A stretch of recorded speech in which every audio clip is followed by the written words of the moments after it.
गया जी के विष्णुपत थाना क्षेत्र के खटकाचक आदर्श नगर मोहल्ले में जमीन विवाद का मामला सामने आया है। मोहल्ला निवासी वृद्ध वीरेंद्र कुमार मिश्र और उनकी पत्नी ने आरोप लगाया है कि मोहल्ले के दबंग उनकी खरीदी हुई जमीन पर जबरन कब्जा कर रहे हैं। पीड़ित के अनुसार उन्होंने वर्ष 2008 में करीब 3 डिसमिल जमीन खरीदी थी। बीते 5 दिसंबर 2025 से मोहल्ले के ही दबंगों द्वारा जमीन पर गड्ढा करने लगे और बाउंड्री उठा लिया। विरोध करने पर उन्हें जान से मारने की धमकी भी दी गई।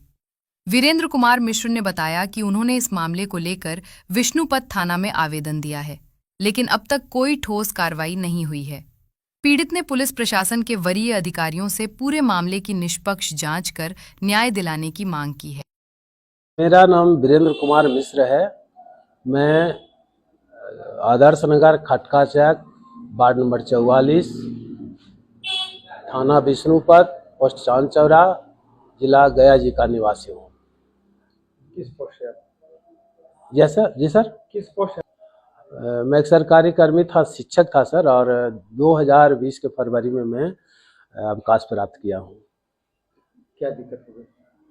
दिक्कत हुआ था सर कि 2008 में हमने खरीदा था सर शंकर सिंह से 6.28 डिसमिल जमीन इसी मोहल्ले में आदर्श नगर खटकाचक में, और शांतिपूर्वक मेरे कब्जे में वो ज़मीन था। उस ज़मीन का टोटल जो रसीद है, केवाला है, सब सही है, रसीद अद्यतन है और लगातार रसीद भी कट रही है।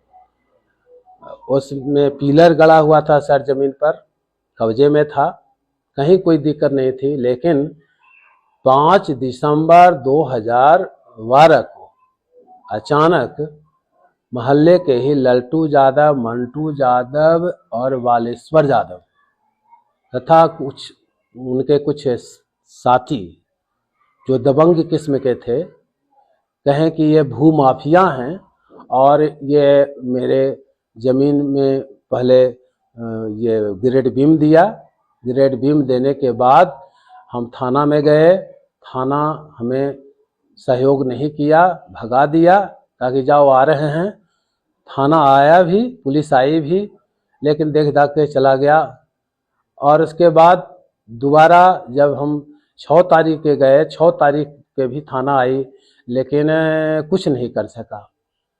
और जब 7 या 8 तारीख को गए हैं सर, तो उस दिन बोला कि जाओ, हम तुम्हारा भागी हैं क्या, तुम्हारा ज़मीन है अपना, तुम जानो अपना, पुलिस थोड़ी भागी है। ज़मीन के मामला में ज़मीन में पुलिस कुछ नहीं करेगी, जाओ अपना लड़ो मरो कुछ करो।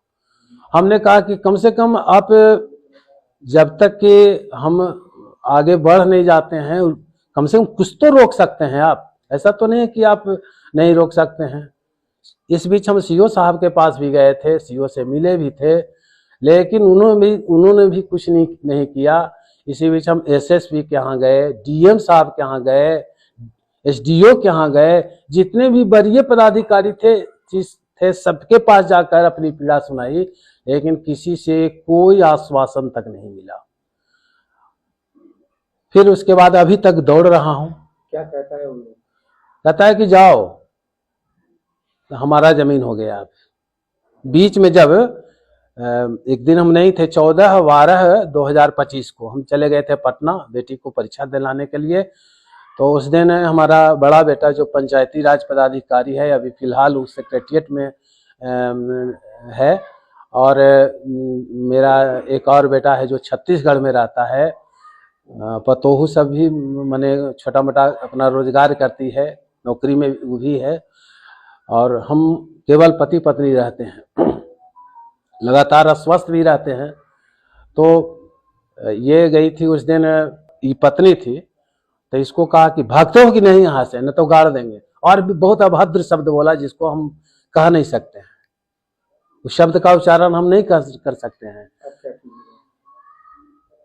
पुलिस प्रशासन नहीं सुन रही? पुलिस प्रशासन तो बिल्कुल नहीं सुन रही है, धमकी दे रहा है। बिल्कुल धमकी दे रहा है, एकदम जान से मार देंगे। ये कहा ना कि पत्नी और इसको कहा, और हमारा बच्चा भी था उस दिन आया हुआ था, जो पंचायती राज पदाधिकारी है, कि पकड़ उठा के गाड़ देंगे जमीने में, और घर चलकर मारेंगे, अब कुछ नहीं कोई बोलेगा। अब लाचार है?